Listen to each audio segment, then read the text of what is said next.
Buenos días, buenas tardes, buenas noches. Nuevamente desde Bogotá para compartir con ustedes Conversaciones desde Bogotá, un proyecto de la Secretaría de Cultura, Recreación y Deporte que hacemos desde Acción Cultural Iberoamericana.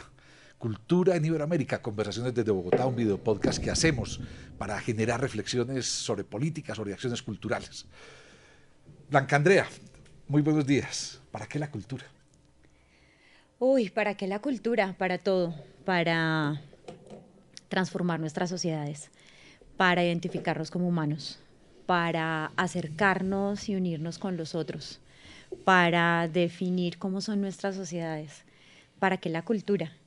Para encontrar ese punto de unión, esa bisagra, ese gran componente humano que nos permite interlocutar con el otro, encontrar sus diferencias y sobre ellas construir nuestras relaciones. Tremendo. Ya con solo eso podríamos generar una conversación no solamente para este espacio, sino para un buen seminario. Hoy estamos con Blanca Andrea Sánchez. Ella es la directora de una fundación que en Bogotá la conocen por su sigla, FUGA, pero que quiere decir Fundación Gilberto Alzate Avendaño. Es una fundación pública, además, es una entidad pública que trabaja, hace parte del sistema de entidades culturales del ecosistema público cultural de Bogotá. Está escrita a la Secretaría de Cultura, Recreación y Deporte. Blanca Andrea ha trabajado 16 años ya con el sector público, es abogada, es constitucionalista, pero creo que le gusta más la comunicación pública, la comunicación política, que el mismo derecho y que la misma parte constitucional. Toda su vida la ha dedicado a ser parte de proyectos sociales en la Cruz Roja, en el Instituto Nacional para Sordos en Colombia, pero también en una entidad muy especial que es la Consejería Presidencial para Víctimas, la Alta Consejería para Víctimas del país. Y ella me decía que tal vez el hilo conductor de todo esto, Blanca, ha sido las poblaciones vulnerables. Así es. Siempre con poblaciones vulnerables. ¿Por Así qué? es. Yo creo que uno cuando arranca su vida laboral, por A o por Y motivo, empieza a tomar unos rumbos, ¿no? Cuando yo arranco mi vida laboral, empiezo a trabajar en un municipio cercano a Bogotá, que es de Cundinamarca, que se llama Soacha.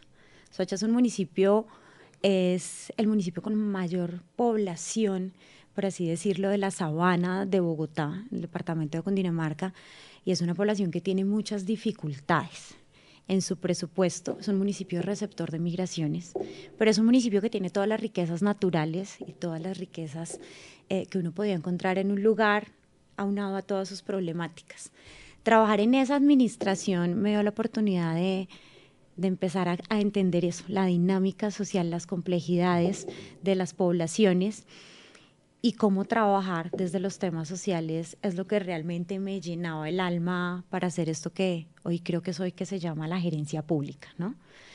Y de ahí en adelante, cuando uno empieza a tener ya la opción de enrumbar su camino, de tomar su espacio, la verdad es que el trabajo social es una cosa que me llena realmente el alma. Creo que desde que uno trabaja muchas cosas en el escritorio como gerente público, pero ese salario emocional y el rédito se ve con los resultados en la gente, en la calle, en el territorio.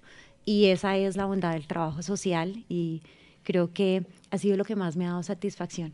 Sentir que desde el trabajo público puedes ver materializado y puedes ver cómo se transforman las vidas y cómo se cambian las realidades de las personas. Eso está en el trabajo social.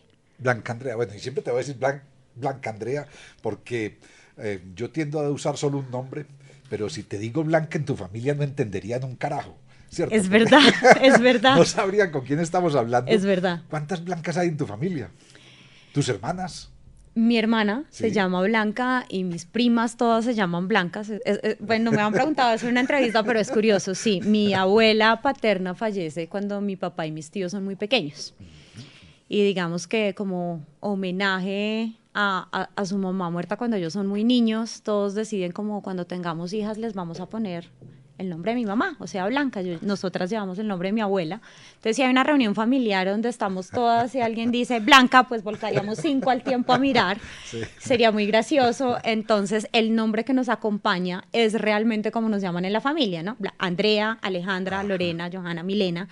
Entonces, bueno, es por eso que siempre es como completo, Blanca porque Andrea. El Blanca no me suena mucho. Bueno, Blanca Andrea. Sí. ¿Qué es lo más disruptivo? ¿Qué ha sido lo más disruptivo en tu trabajo? O sea, en esa combinación de abogada, constitucionalista, de metida en el sector social, de comunicación pública, de comunicación política, ¿qué ha sido lo más disruptivo? Si tuvieras que nombrar una cosa disruptiva en todos estos años, ¿cuál sería? El momento en que tuve que decidir un poco, esta es una palabra que no existe, creo que me la inventé, desabogadizarme. Bien, bien. Para encontrarle... Este país necesitaría desabogadizarse. un poco. Sí. El momento en el que decidí desabogadizarme para poder encontrar una mayor cercanía y contacto con la gente con la que quiero trabajar. Y en eso encontré algo que tú mencionabas cuando me presentaste al comienzo, y es el poder de la comunicación. La comunicación, no solamente como comunicación de gobierno, no solamente como comunicación política, el poder de las comunicaciones en el relacionamiento con la sociedad. Y ahí como que rompo un poquito este esquema de abogada cuadriculada y de tanto escritorio para entender que la comunicación, el vínculo con la gente, el estar en el territorio, la conexión con las personas, la escucha, el entender sus diferencias, es lo que nos hace crecer mucho más como servidores públicos. Eso sería disruptivo, un momento en mi vida en que dije, bueno, ¿es la comunicación o seguimos siendo rígidos abogados y asesores jurídicos? Y encontré en la comunicación unas bondades y unas satisfacciones muy grandes para crecer como gerente público. Para seguirte conociendo, de todo lo que has hecho, ¿en dónde nombrarías el mayor impacto? Hasta ahora, esto. Uy, creo que ha habido cosas muy bonitas y proyectos que la vida me ha permitido desarrollar que han sido interesantes. No podría quedarme en uno. Hace muchos años, cuando les decía que trabajé en Soacha, trabajé en un proyecto que inauguró Ban Ki-moon en algún momento cuando vino a Colombia, estoy hablando del 2012 tal vez, y fue a inaugurar la escuelita más alta del mundo, que quedaba en una zona de Soacha. Eso fue algo que me generó mucha satisfacción. Trabajé en algún momento en Colombia, hubo una ola invernal muy fuerte sobre el 2011 que azotó muchos territorios del país, y allí pude trabajar en la recuperación de 116 municipios de Cundinamarca. Eso fue satisfactorio, pero que a mí me haya marcado realmente la vida haber trabajado en la Alta Consejería para los Derechos de las Víctimas, la Paz y la Reconciliación. Trabajar con la población víctima de nuestro país es realmente conocer esa diversidad maravillosa que tenemos en todos los sentidos, en todas las culturas, en todas las expresiones, y creo que esto generó un despertar y una sensibilidad en mí muy importante, además de comprender por qué el arte y la cultura y todas estas expresiones que vienen de nuestras diferentes poblaciones y de sus tradiciones y de sus costumbres nos construyen como país, pero además nos orientan para transformarlo también. Claro, además cuando en Colombia empezamos a nombrar las víctimas y no solo a los victimarios, de acuerdo. Cuando empezamos a contar sus historias, pero a hacer que existieran, porque eran invisibles e invisibilizadas, yo creo que también nos empieza a cambiar el chip en el país. Sí. Nombrar a las víctimas, y esto es una lección además yo creo que no solo de Colombia, sino de muchos otros lugares en Latinoamérica, en Iberoamérica, en el mundo, la necesidad de que en medio de nuestras más duras violencias las víctimas sean significativas. Incluso la memoria. Claro, la memoria fundamental. Yo hago en algunas charlas, digo, Medellín, yo soy de Medellín, fue una ciudad víctima de las violencias, sino victimaria. Yo nací en un barrio en lo que llaman la Comuna 13, y nos decían, ustedes son el barrio más violento. Yo no, violento no, violentado. Somos víctimas. Y además hoy es de los mejores ejercicios que podemos tener de recuperación, de resignificación de un territorio, pero además ese proceso que vio la Comuna 13, que hoy es un sector al que todo el mundo quiere ir, que está recreado de arte y de cultura precisamente, es lo que nos permite generar esa memoria, y la memoria implícita siempre una palabra que para mí guarda mucha magia, y es el recordar. Recordar significa volver a pasar por el corazón. Lo que vuelve a pasar por el corazón no se olvida.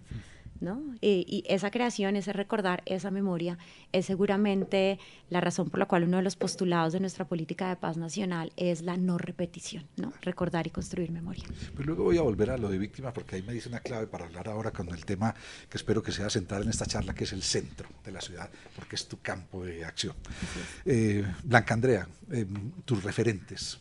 ¿Cuáles son tus referentes personales? Cuando vos hoy pensás, hombre, yo lo que hago, lo hago pensando en esta persona o en este proyecto o en este autor o en algo. ¿Quiénes son tus referentes? Uy, esto va a sonar políticamente no correcto porque voy a citar un político, pero yo creo que uno de los referentes pensadores en mi vida y como colombiana que ama su territorio y desde pequeña por diferentes circunstancias, Luis Carlos Galán. Luis Carlos Galán fue un referente para mí desde muy pequeño. Yo era una chiquita activista, ¿no? Claro, entonces sí, era parte de los gobiernos escolares, de los consejos estudiantiles, y fui universitaria líder de diferentes proyectos, de trabajar con muchas cosas, y siempre encontré como en ese ideario de Luis Carlos Galán, que fue, para los que están no colombianos escuchándonos, fue un líder político liberal de Colombia que tuvo un auge muy grande sobre el año 76 hasta el 18 de agosto del 89, cuando es asesinado, que genera un movimiento político. Por el narcotráfico en este país. Además, por Pablo Escobar. Así es asesinado por las mafias y por esta generación de violencia política que llamábamos en ese entonces, por los extraditables, que era todo este grupo de narcotraficantes que quiso sacar del país, aprobar esta ley de extradición, quien finalmente acaba con su vida. Y si no lo hubieran asesinado, hubiera sido presidente. Efectivamente, iba a ganar la presidencia. Iba a ganar la presidencia en las elecciones de 1990. Era una generación de un pensamiento liberal que estaba consagrado en construir desde todas las orillas, ¿no? En pensar en cómo toda la Colombia, profunda y no profunda, debería tener una representación en su cultura, en su tradición, que era una persona que no tenía sectarismos ni de izquierdas ni de derecha, sino de realmente encontrar el valor de las libertades individuales y el valor del respeto del recurso público y de cómo la administración pública debía deberse realmente a la gente. Creo que como gerente público esa es una de mis referentes, porque además me marcó la vida desde muy pequeña. ¿Qué palabra te define? Una. Yo creo que, una es muy difícil. El respeto a la diferencia sería una de eso, la construcción, la escucha. Sabes que es muy especial porque yo, viendo cosas tuyas, algunos videos, creo que esa palabra, el respeto a la, o sea, esa frase, el respeto a la diferencia, realmente te define mucho. Siempre estás, es una constante en tu trabajo, pero en tus palabras, en tus discursos, es una constante, respeto a la diferencia. Así es, creo que... ¿Qué significa en este país eso? Significaría, creo yo, el camino más viable para poder lograr tener un territorio de paz y un territorio de verdaderas construcciones. Respetar la diferencia es comprender los contextos de cada uno, desde lo geográfico, desde lo social, desde lo cultural. El respeto a la diferencia está en entender que cada ser siente e interpreta distinto y que según y conforme a las circunstancias y a las condiciones, a los contextos en los que creces y en los que te mueves, te comportas, piensas, afrontas la vida, te desarrollas con los demás seres humanos. Si fuéramos un poco más conscientes de eso y si tuviéramos esa pausa de 10 segundos de entender, ve, porque este tipo que me cae tan gordo, ¿no? Que piensa tan diferente o que es tan izquierdoso o que es tan de derecha o que es tan radical o que le gusta esto que a mí no me gusta de ninguna manera, pero ¿por qué será que es así? ¿Pero por qué será que está tan aferrado a esas ideas? Y si pudiéramos aprender a respetar ese pensar distinto, ese comportarse distinto y el por qué, seguramente tendríamos mucha más tolerancia, tendríamos una sociedad con unos caminos de construcción de paz mucho más fáciles. Pero además es como una constante hoy mundial, que solo nos juntamos con quien piensa como yo, de acuerdo, con quien se viste como yo, con quien se peina como yo, con quien lee lo que yo leo, come lo que yo como, y yo digo que eso cada vez se parece más a una iglesia y menos a una sociedad. De acuerdo. Que las sociedades tienen que ser precisamente basadas en ese respeto por la diferencia, que no quiere decir necesariamente una complicidad con esa diferencia, porque hay cosas que uno no está dispuesto a tolerar, yo me declaro partidario de la intolerancia. Hay cosas que no podemos tolerar. Lo que está pasando hoy, por ejemplo, con la Franja de Gaza es intolerable para el mundo. O sea, es intolerable. No puede ser que veamos asesinar todos los días niños y niñas y civiles a manos de un ejército como el de Israel y que el mundo no haga nada. O sea, hay cosas que no podemos tolerar. No podemos tolerar estas violencias históricas que hemos vivido. Pero tenemos que entendernos en las diferencias y construir a partir de esas diferencias.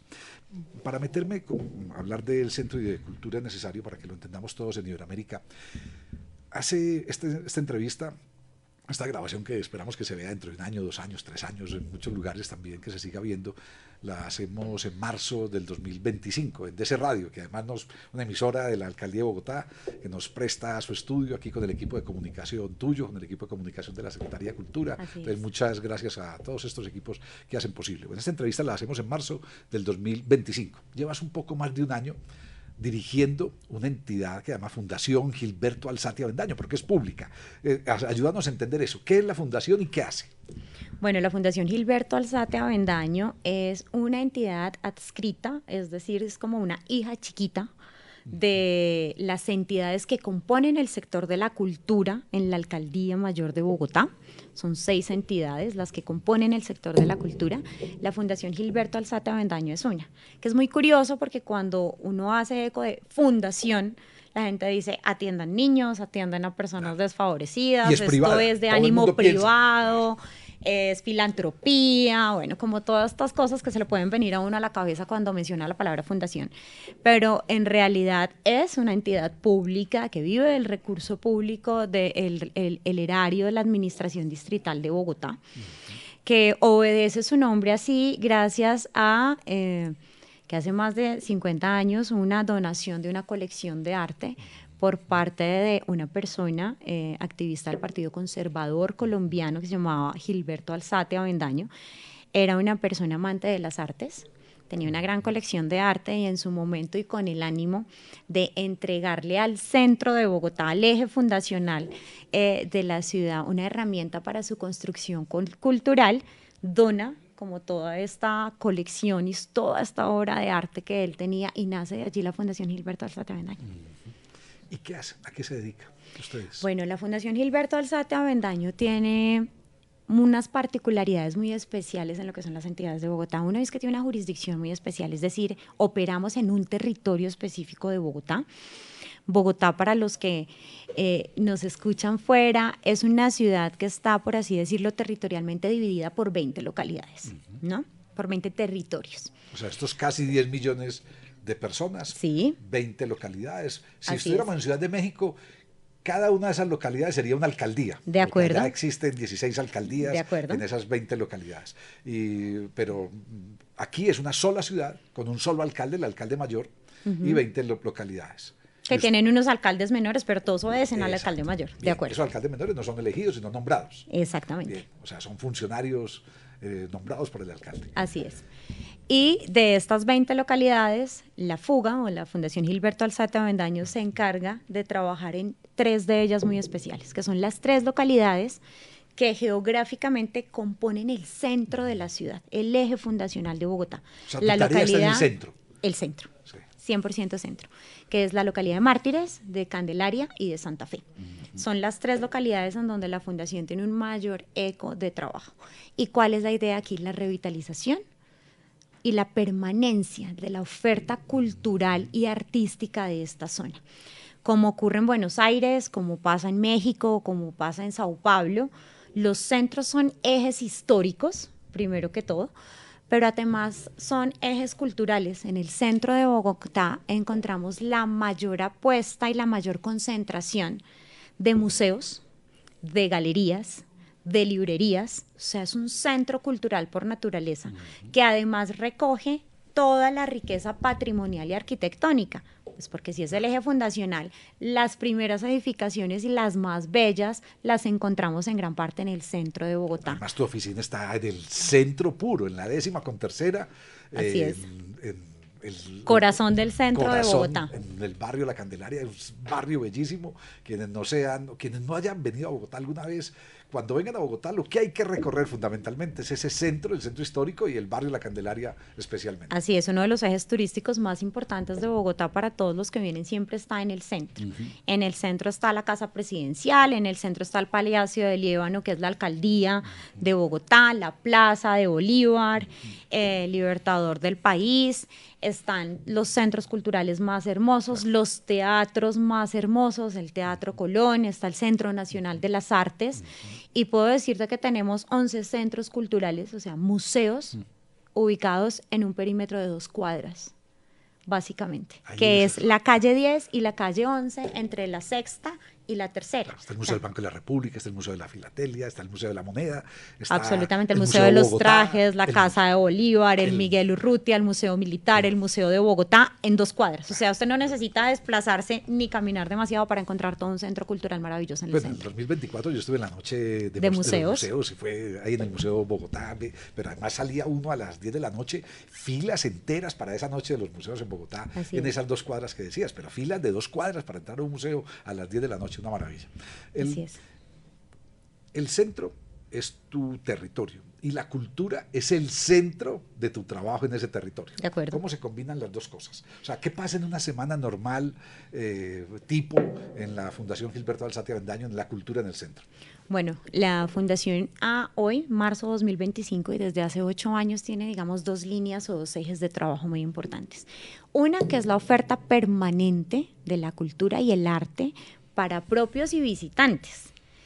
Y la trabajamos en las 3 localidades, en diferentes escenarios. Y otra, que es la administración del proyecto Bronx Distrito Creativo, que es un proyecto metropolitano que nace a raíz de que, como buen centro histórico, que pasa en la mayoría de las ciudades del mundo, tenemos mucha riqueza patrimonial y cultural, pero también unos flagelos y unas dinámicas que uno diría a veces son como contrarias a la sana convivencia, ¿no?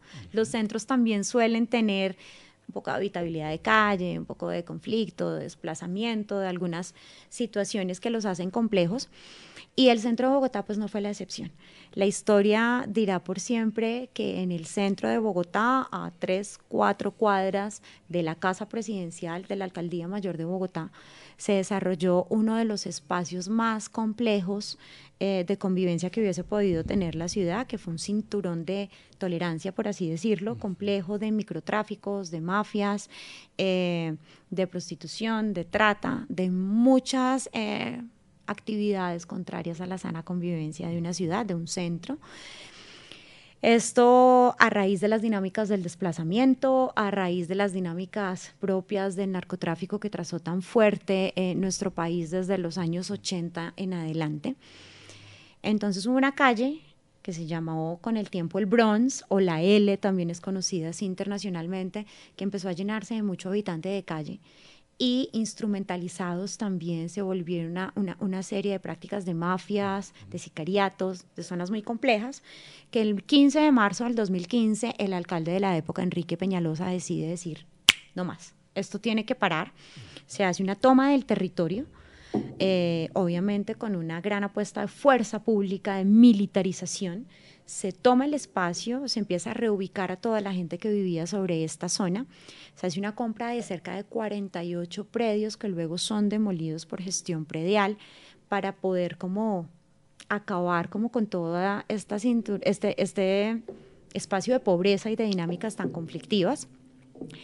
En este espacio adicionalmente quedaba uno de los edificios patrimoniales más hermosos que tiene Bogotá, que es la primera Facultad de Medicina, que fue construida por Gastón Lagarde, que es además uno de los arquitectos que mayor riqueza arquitectónica le ha podido entregar, no solamente a Bogotá, sino al país. En Cartagena hay obras maravillosas de él, en Barranquilla, en diferentes ciudades, en Bogotá hay muchas.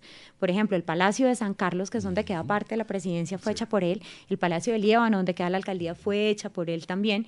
Bueno, este señor construye esa primera Facultad de Medicina, que es preciosa, entre 1906 y 1936. Con el paso de los años esto cambia de dejar de ser el uso de esta facultad, empieza a tener usos administrativos de la fuerza pública, luego ya no tiene el mismo uso, se declara un BIC, que es un bien de interés cultural y patrimonial de la nación, pero como queda al respaldo de todas estas dinámicas que te digo tan complejas, la administración de Bogotá decide comprarlo y empezar a hacer toda una renovación urbana, patrimonial y social en la zona del Bronx. O sea, esa antigua zona se recupera convierte en un eje de trabajo urbano, sí, en un eje de trabajo social sí, y ahora un eje de trabajo cultural. Claro que sí. Cuando se hace la toma de este espacio, están a cargo del proyecto Distrito Bronx. Se toman todos estos predios que estaban mal ocupados, se recupera esta facultad, este edificio patrimonial que es tan precioso, además también la flauta, y se empieza a pensar, bueno, pero ¿qué vamos a hacer aquí? La flauta es otro edificio que es delgadito, con muchos huequitos, por eso le dicen la flauta, o sea, con puertas y ventanas. Pero absolutamente delgado como una flautica. ¿Y qué ocurre aquí? La administración distrital empieza a pensarse, bueno, ya vamos a sacar todas estas malas prácticas del territorio, pero ¿qué vamos a hacer aquí?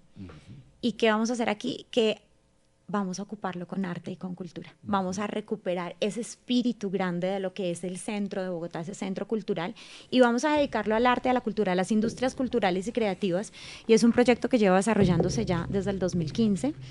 Hoy estamos adelantando todas estas obras de recuperación patrimonial de estos bienes para que allí se dé lugar a un distrito cultural y creativo inducido, que es un poco diferente a los otros distritos culturales que se dan en Bogotá. Claro, los otros distritos obedecen a una vocación que ya existe. A una dinámica propia del territorio. Aquí es una vocación que se va a inducir, sí, que se va a llevar. Me haces acordar de algo, traje un libro pensando en esta charla, es un libro sobre ciudades creativas, un libro que hizo una organización, Fundación Creante de Barcelona, con la que ya Bogotá tiene una buena relación, unas jornadas de ciudades creativas en Barcelona, en 13 ciudades, la número 14 en Bogotá. Pero hay un texto que tiene que ver con lo que acabas de decir. Saskia Sassen, que es una socióloga del urbanismo, una mujer muy, muy interesante, vive en Nueva York, dice, está hablando de las capacidades de las ciudades y dice, esta capacidad que hace a la ciudad un espacio creativo en el sentido profundo de la palabra. Un vector para esta posibilidad es la capacidad creativa cultural de los sin poder. Celebraciones en la calle, graffiti, traer música y comida de regiones rurales al espacio urbano. La gran capacidad de la ciudad, dice Saskia Sassen, es el urbanizar la subjetividad y el sujeto más allá de diferencias de origen, religión y clase. Y algo que me gusta leer de ella, que complementa, el acceso a la ciudad ya no es simplemente una cuestión de tener o no tener poder. Los espacios urbanos se han convertido en bases híbridas desde las que actuar a través de una política informal cada vez más reconocida y aceptada. Y esta es una de esas capacidades urbanas. El trabajo de crear lo público y lo político en los espacios urbanos se vuelve crítico en nuestra época. Es decir, ustedes están creando, en los términos de Saskia Sassen, están creando lo público y lo político en un territorio que estaba dominado por otras que es lo que uno llamaría la recuperación y la resignificación del espacio público, ¿no? Que los espacios públicos, los parques, las plazas, las plazoletas, espacios como este que se está recuperando arquitectónica y patrimonialmente, vuelvan a ser de la gente y de las expresiones culturales de las personas. Cuando hablamos de un distrito cultural y creativo es esto, donde circulen las economías culturales y creativas. ¿Y dónde nacen las economías culturales y creativas? Del emprendedor, del artesano, del hacedor de oficios tradicionales, de estas nuevas economías que se impulsan desde el saber y desde el sentir, desde la costumbre, desde la tradición, desde mi desarrollo emprendedor. Entonces es como, además no solamente ocurre en Bogotá, en México, hace muchos años lo hizo Barcelona también, cómo recuperamos nuestros espacios públicos y los resignificamos. Claro. Resignificar, ¿qué es? Que vuelvan a tener el significado que debe tener para la gente. Y para la gente sin distingo de lo que tú dices, ni de la estratificación social, ni de la raza, ni de las convicciones. El espacio público es para la gente, para el público, para que vengan aquí a desarrollarse, a conectarse, a hacer nuevamente esta construcción de tejido social. Hace muchas décadas los espacios públicos estaban llenos de actividades de la gente, de los vecinos, como lo decimos acá, es una palabra muy, muy bogotana, ¿no? El veci, de los vecinos haciendo bazares, haciendo festivales, haciendo actividades en los parques y en las plazoletas, compartiendo entre sí la comida, la música, los gustos, las tradiciones navideñas, las tradiciones en Semana Santa, las tradiciones en ciertas fechas del año.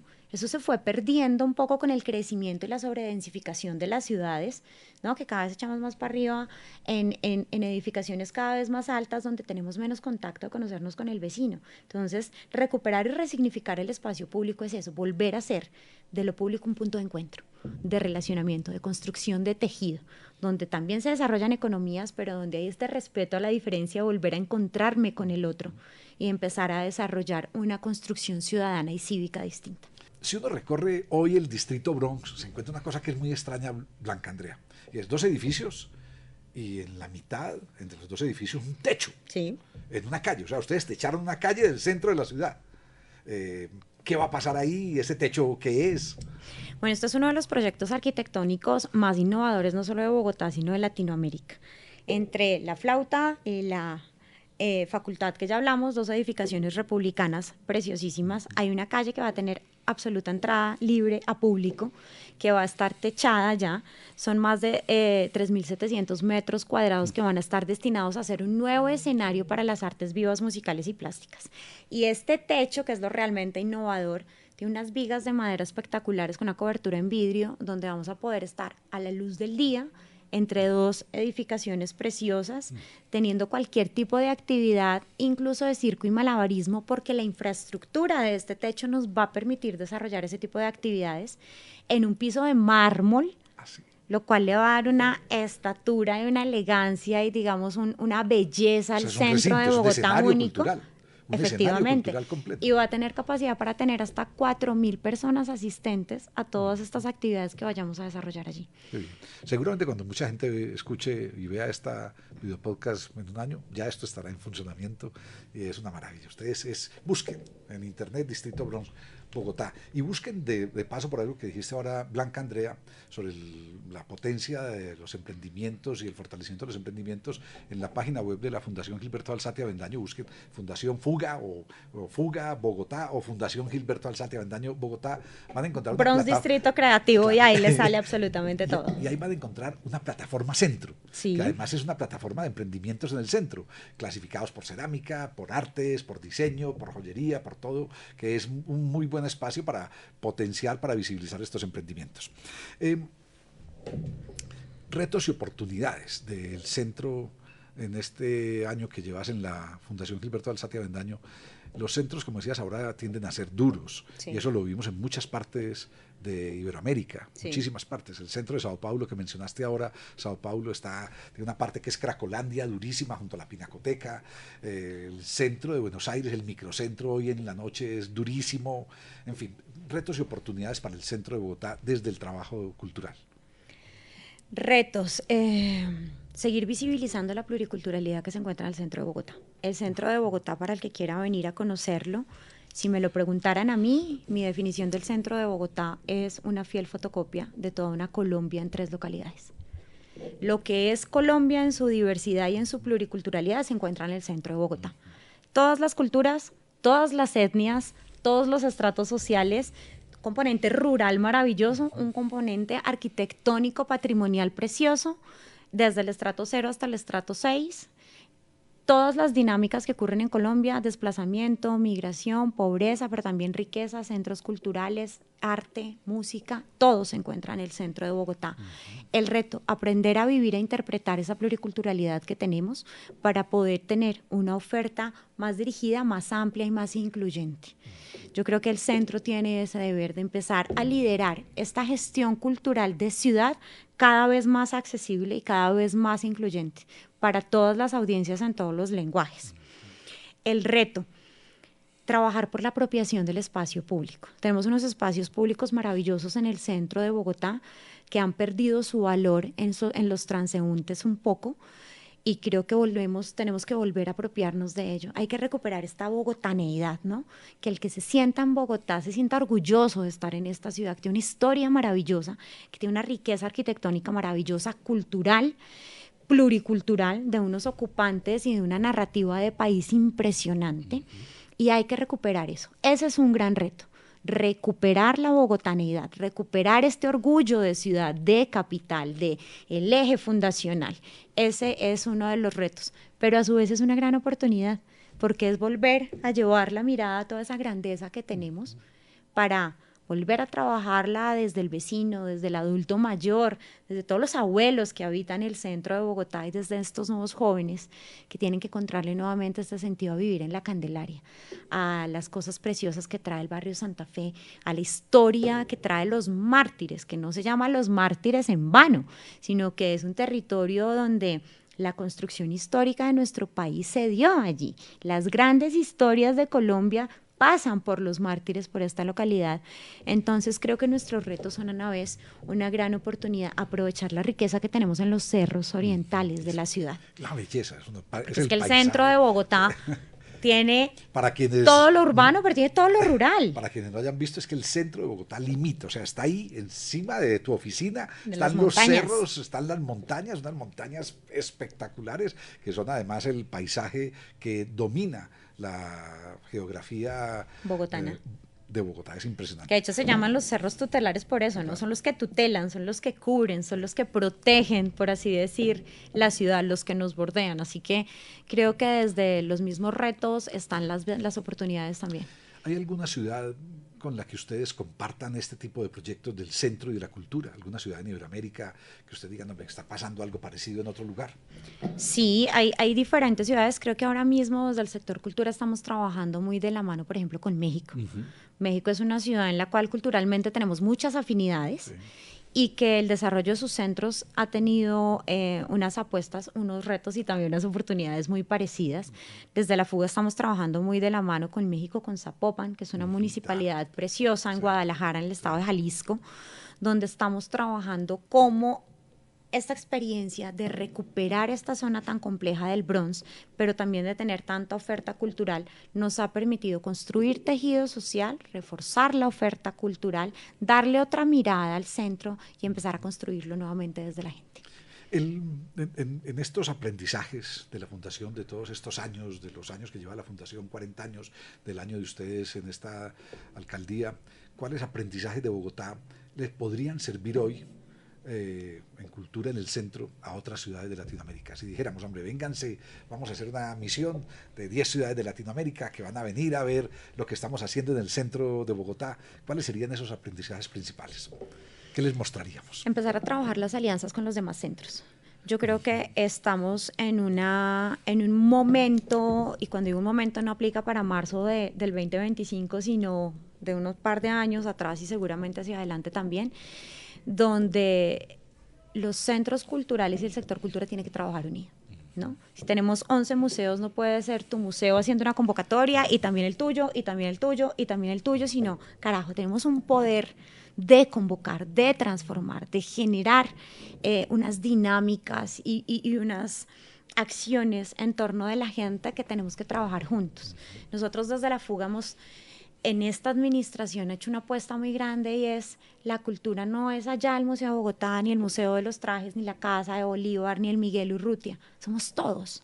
Entonces hemos hecho una agenda centro que es toda nuestra oferta cultural expuesta en un solo punto para que todo el mundo venga y la conozca.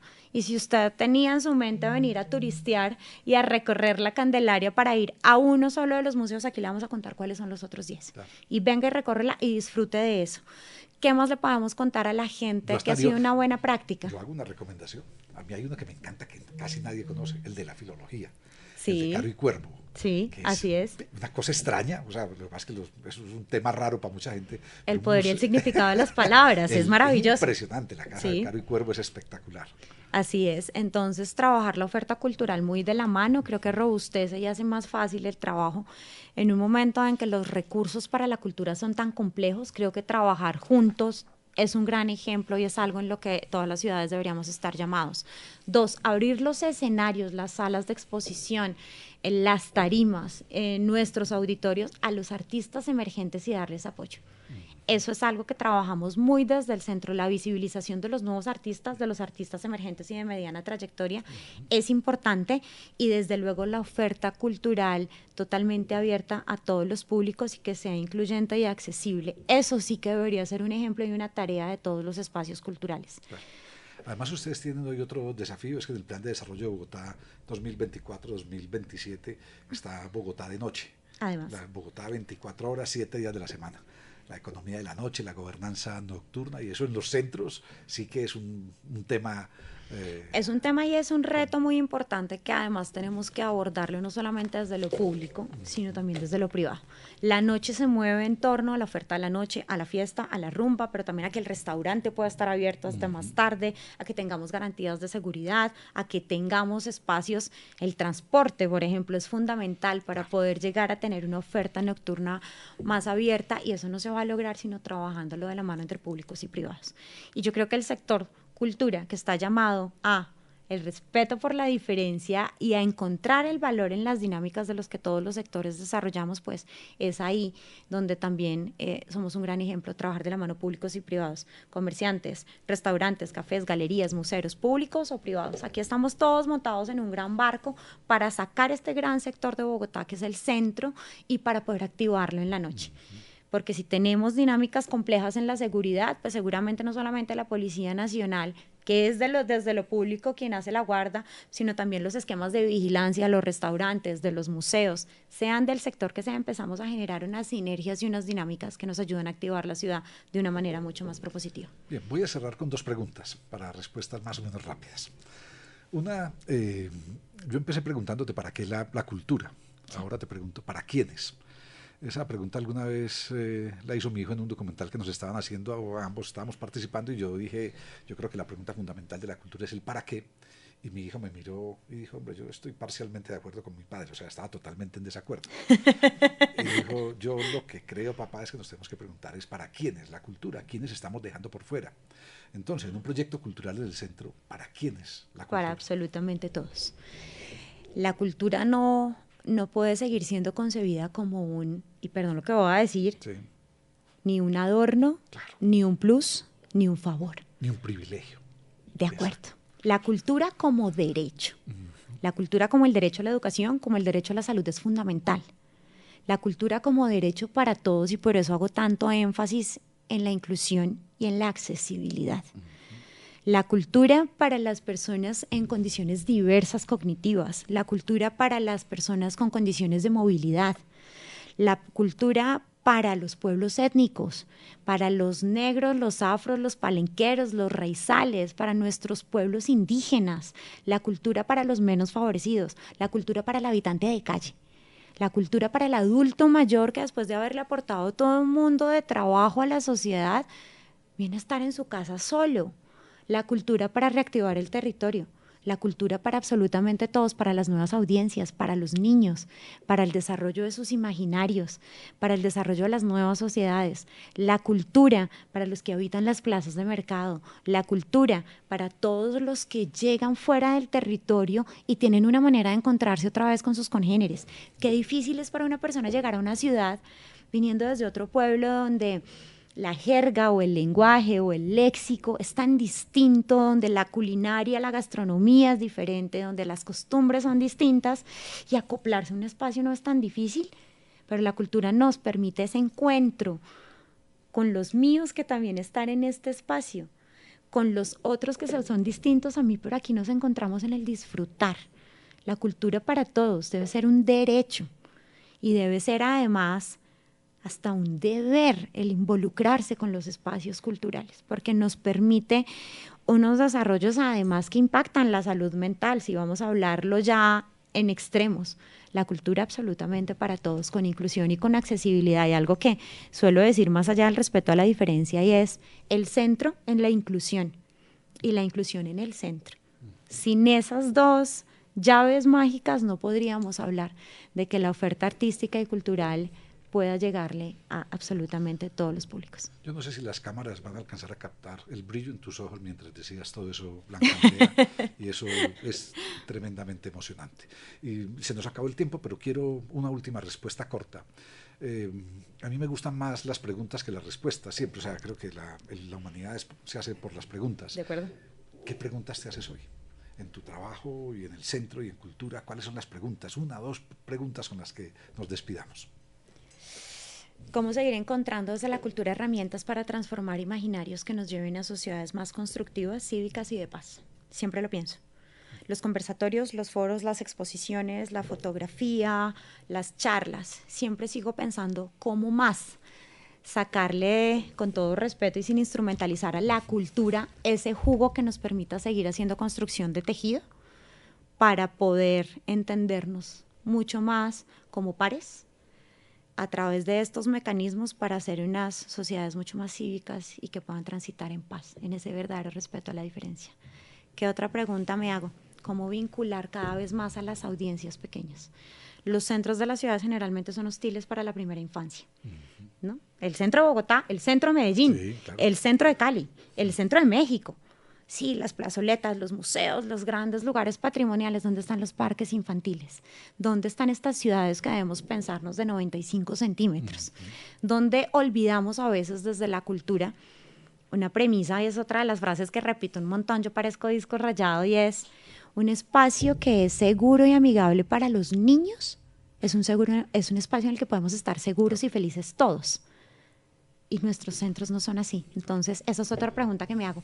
¿Cómo cada vez más transformamos nuestros entornos para las primeras infancias, que son estas audiencias que ojalá cada día construyamos más en ese respeto a la diferencia para tener mejores sociedades? Qué maravilla. La ciudad de los niños y las niñas, de Francesco Zapopan, Tonucci, además. que es una maravilla. Bueno, Blanca Andrea Sánchez, directora de la Fundación Gilberto Alzate Avendaño, fue nuestra invitada de hoy a esta conversación. Cultura en Iberoamérica, conversaciones desde Bogotá. Buenos días, buenas tardes, buenas noches.